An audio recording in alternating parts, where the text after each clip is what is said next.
let's talk about organization and how you can organize yourself. I wasn't really for study timetables. They never worked for me. It felt silly that on a Monday I had scribbled out time to study methods when, for instance, on a Tuesday I had literature, and so it would have been better for me to do literature at that time. So I'm not really for study timetables. I don't think they are effective, and I don't think they allow the flexibility that you need to respond to different workloads for different subjects at different times. So what worked better for me is a solid understanding of when I would study. So a good understanding of when I would study, a good study routine in that sense. So for me, I used to wake up at 5:45. I used to go to the gym at 6:15. I used to finish at 7, get to school by 7:15, and I would study from 7:20 until 9:15 or 9:20 when most of my classes started. So this is a typical day for me.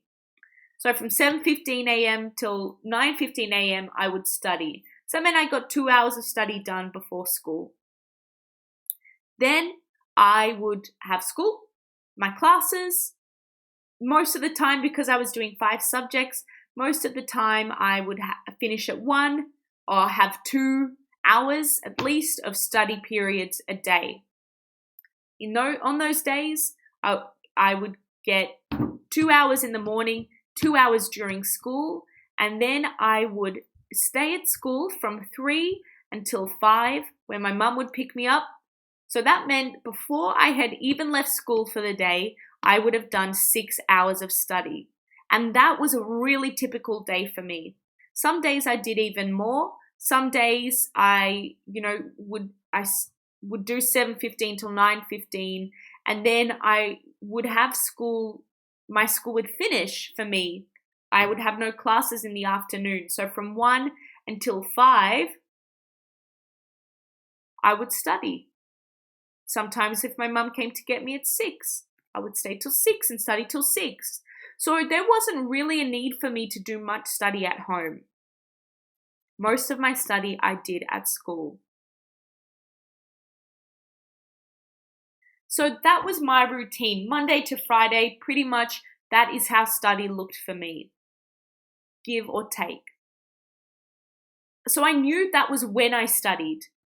But to work out what I would study, I used to-do lists to give me flexibility, motivation, and for me to always stay on top of my tasks and to always be organized. This is what a bad to-do list looks like. It's broad, lacks direction, lacks specifics. It's not a good to-do list. This is what a good to-do list looks like. It's clear. It tells us exactly what we need to do. We don't need to, when we sit down to study finally, we don't need to think about, okay, what do I want to get done now? We have a clear direction. We have clear tasks we want to complete. We have a good sense of what we need to do. And we have a plan for our study. I still use them. I'm such an advocate for checklists. In my notes, there are to-do lists that I'm working on now. Here's a to-do list from the other day. I am so pro to-do lists. I cannot recommend them enough. A part of managing stress and managing your time and staying organized is also managing your space. It is very important for you to have study spaces and no study spaces. You might have been told, but never study in your room. That actually is a really healthy way to break up your space and your mental space as well, so that you're not studying and stressed and awake and alert in the same space where you really should be asleep and relaxed. All right? This is all about sleep hygiene. But what we ask for and what you should work on developing is a routine, because a routine leads to fewer distractions, which leads to better study. So don't try and half study and half relax. Don't do psychology questions whilst watching Love Island with your mum. I learned that the hard way. But actually study when you're studying and actually relax when you're relaxing. All right. So here we've spoken a bit about the benefit of a study routine and just having a stable routine. I knew I would go to the gym at this time. I knew I would have my evenings free. I knew on the weekends I did a little bit of study, but I went out and had fun with my friends and I socialized and so on and so forth. Okay? Here's another example of a routine from my colleague. A reminder, you've got these slides.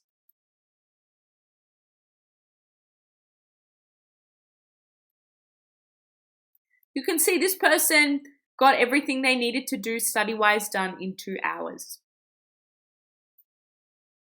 And for me, it was very important, like crucial, that I never studied past 7 o'clock, ever.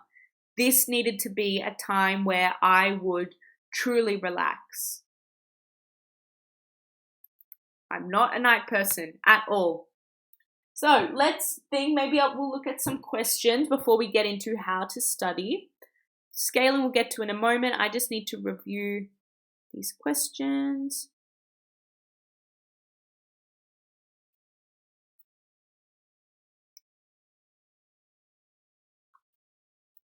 I might refresh.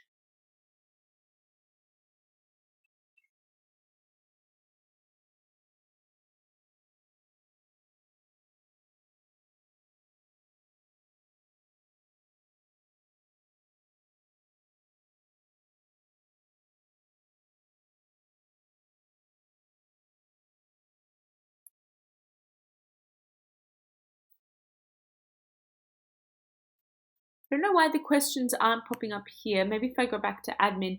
All right. How long should I study each day for each subject? I've addressed. Any tips to manage stress? I've addressed. I think I've addressed all of those.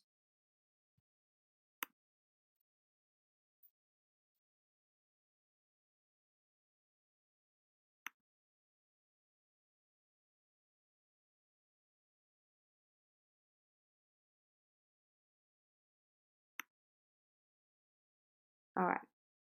Here are some. Let me present. Full screen.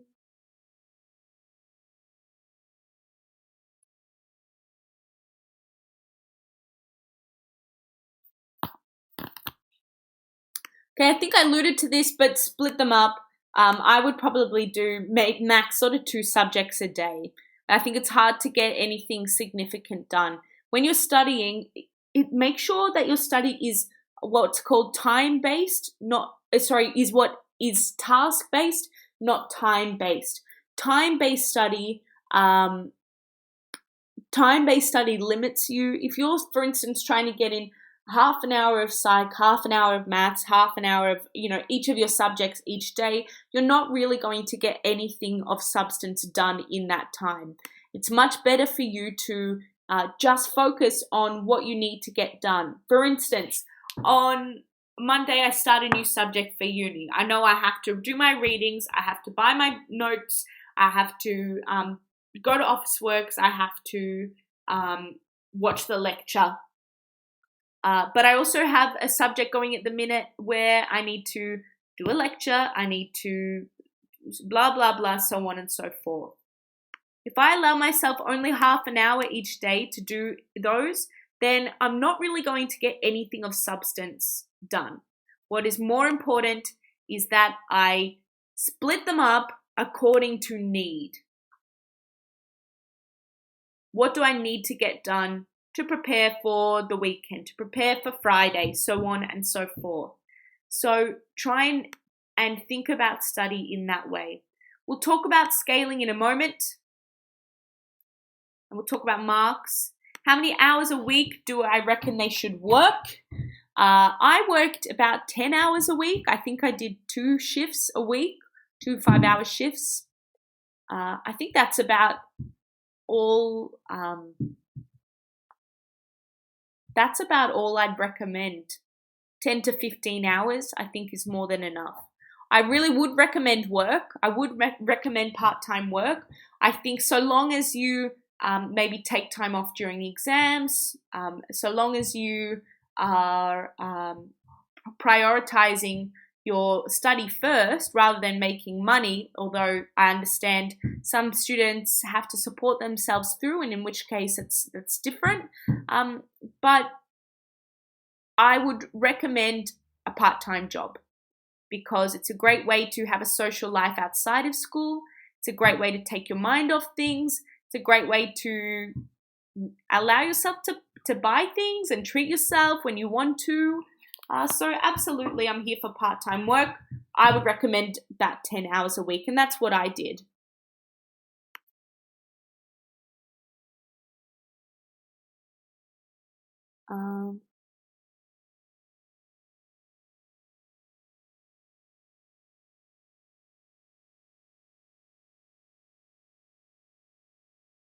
All right, I'll put all these questions in. I don't know what's happening to my Slido, but it's really slow and questions aren't popping up today.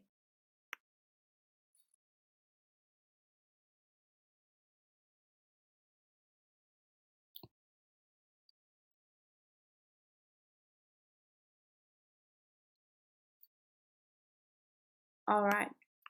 I really don't know what's happening here. Sorry, everyone. It's not working on my laptop.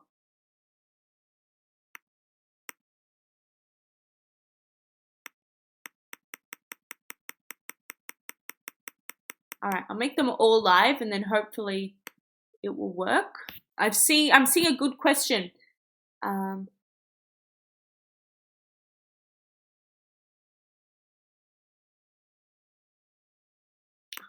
It's not working. Okay.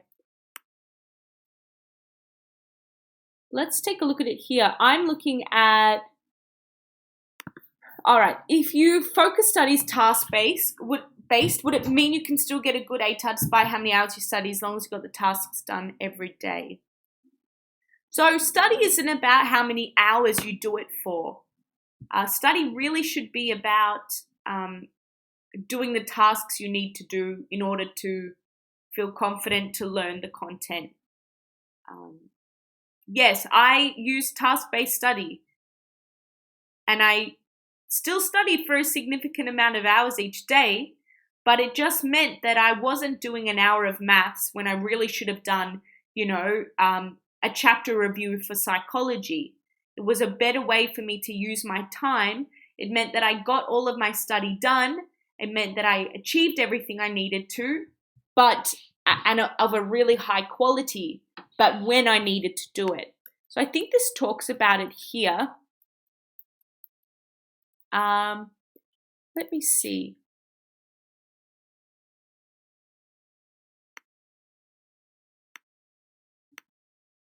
And again, this is a good reminder. Do what works for you. So if you need that regimen and of a study timetable that tells you when and where and exactly you should study, then go for it. But for me, it was something like this that was a little, this isn't mine, this is from my colleague, but a checklist was better for me. This is what worked well for me. I had to, for instance, if I was doing psychology and I knew I had to learn stress, then I would have and break down what I needed to do for that task and when I needed to do it by. For me, for instance, this afternoon, or last week, I knew I had to prepare for these lectures. So I wrote down all of the lectures I had to complete, tick them off when I was doing them. I knew I would sit down for this particular amount of hours to do it. I just needed some direction as to when I should, as to what I should do when I was doing it. Okay. So I want to talk about some ways we can study aside from note taking, aside from, the usual. It's really important that you reinforce your content in different ways. We are aiming to learn our content, to know and understand what we are learning, not just memorize it. Okay, that's a big distinction. Learning versus memorizing is a really big distinction. This means that we don't just it needs to make sense to us. We need to be able to explain and apply our knowledge that we've learned. Okay, so what we're aiming for is to be dynamic, all right? And a good way to actually learn and reinforce content rather than just memorize is through thinking in this way. Attending tutoring classes, teaching friends, doing practice questions, watching videos, making a podcast. I'm a huge advocate for practice questions. They are one of the most important things we need to be doing. They are essential and they allow us to apply and test our knowledge, to understand content, to help us prepare for SACs and eventually the exam. And they should be done regularly, okay? When we learn, when we revise, when we practice questions enable us to put our knowledge into practice. So therefore, practice exams are an important part of our study as well when we're talking about what tasks we need to be doing to actually study.